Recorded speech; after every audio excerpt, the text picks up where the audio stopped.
Okay, Senator Harkin. Hello. Hey, how are you today? Is this Tom? It is. Hey, Tom, nice to be with you. Just Thank you. fine. Thanks. Thank Thanks you. for having me on, and thanks for doing this great service that you guys are doing over there. Oh, yeah, we're having a great time. Well, I'm sorry I couldn't come over there personally. I was going to, but, we have a whole bunch of votes going on here right now. I understand, and I'm sure you already have, but I'll pass that along to the folks here. So your thought. I mean, you're the chair of the Senate Health Committee.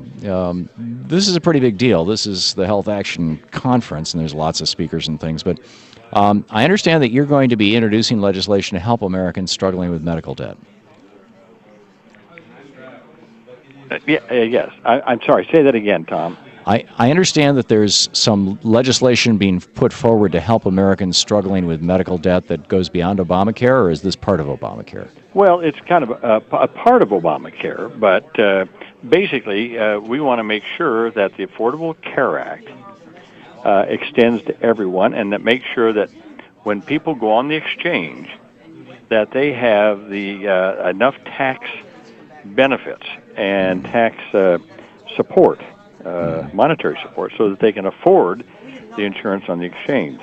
Secondly, we want to make sure that all of those who fall below the poverty line, if states, because of that Supreme Court decision, states don't have to expand Medicaid now. Well, if they don't expand Medicaid, then we want to make sure that people who fall below that poverty line are able to somehow access that exchange so that they too will be covered. There's a gap there. Right now, states might insure it up to 100% of poverty. Under the Affordable Care Act, we said Medicaid should be extended from 133% to 400% of poverty. Right.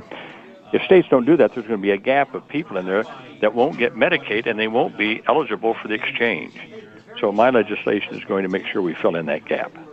To what extent does any of that have anything to do with or is affected by some of these wackadoodle, my word, not yours, Republican governors who are saying that they're not going to take Medicaid money from the federal government, even if it's 100% payment, because, actually I haven't heard a coherent because government is bad or because it's taxpayer money that might have come from a billionaire or something. I don't know what the deal is, but you understand what I'm talking about. I do, Tom, and quite frankly, I think a lot of these Republican governors are going to be hearing from their hospitals. They're going to be hearing from their doctors. They're going to be hearing from other health care providers in their states who are saying, wait a second, we're caring for these people anyway. They come into the emergency room, and so we're paying for it, and that's not the best way to do it. It'd be easier if they were covered with insurance so that they could get health care coverage before they get too sick and come to the emergency room. So I think a lot of these governors, Republican governors who say they're not going to expand it, are certainly going to hear from their hospitals all over their states saying that what you're basically doing is saying to the hospitals, you eat all this, you absorb it all. Yeah. Yet, and it makes no sense for any Republican governor not to expand the Medicaid as we have in the Affordable Care Act. On the other hand, this was something that Richard Nixon proposed in '72 or '73, as I recall. Yeah, right. And it was not embraced by the hard right at that time it was the John Birch Society, Fred Koch, Daddy Koch. And they didn't have the Tea Party, but they had their variation of it. And then, it was embraced by the Heritage Foundation and by Mitt Romney and Romney Care in Massachusetts. And it seems like this, people make jokes about Republicans don't live in a fact-based world, but this is people's lives. Tom, you're right. It is. It's just, these are people's lives. We know the facts, as you say. The facts are that this is a cheaper and better way of making sure we take care of people when they get sick or try to keep them healthy in the first place. This ideological thing about these governors about not expanding Medicaid under the Affordable Care Act, as you say, it's not fact-based. And the hospitals will tell the governors, look, we're spending this money anyway.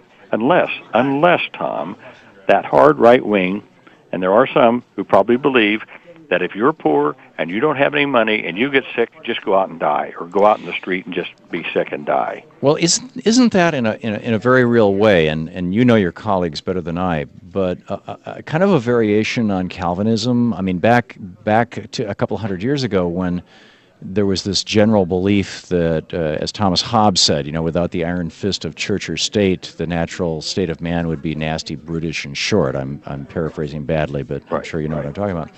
And so the challenge became, how do we find those few good men who can run the church and the state? Now, the church figured out their own way to do that. But for the state, it was like, how do we find people who are genuinely good? And the Calvinistic notion was, well, look at who God has blessed. The rich people, obviously, they must be the good ones, so they should be the ones in charge. And the extension of that is the poor ones are obviously the morally deficient ones. And so really we shouldn't worry about them. Let God take care of them in the afterlife, and it'll all sort itself out. I'm sure nobody's talking like that explicitly and out loud in the Senate, but when I debate these conservatives on this program, that sure bleeds through. Do you think that there's any sense of that, or is there some other rationale for this, for the whole let them die, as you just said, that I'm completely missing? Well, no, Tom, I think you put your finger on it. I think it's just this attitude that I think a lot of my Republican colleagues have, that, well, if we don't do it, someone will pick it up. There will be some charity, there will be somebody out there who will make sure that they don't go into the street and die. But it hasn't worked out that way. Pardon? But it hasn't worked out that way. No, it doesn't work out that way. And what happens? People just get sicker and sicker and sicker. They're a burden on their families. And I suppose, I just don't think we as a society are going to be that hard-hearted. We just aren't. Yeah.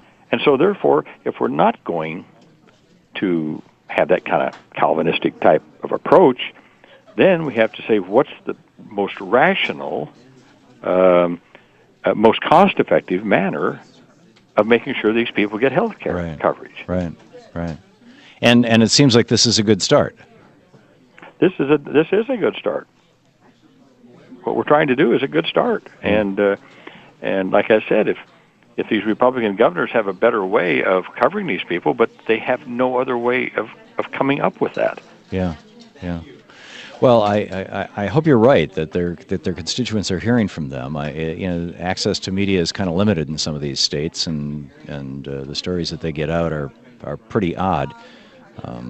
Anything new? We just have a half a minute here. Anything new on the Affordable Care Act front that we should know about, that our listeners and viewers should know about? Well, not that I can tell you it's very new. It's just that, again, the Republicans, again, keep trying to take money out of the Prevention and Wellness Fund that I put in there. And again, that flies in the face of facts. We know, as your mother said, an ounce of prevention is worth a pound of cure. There you go. You're absolutely right. Senator Thom Harkin, thank you so much for being with us, and thanks for being such an advocate for all of us human beings here on planet Earth. It's great to talk with you, sir. Thom Hartmann, thank you for all the good you do. I really appreciate it. Thank you.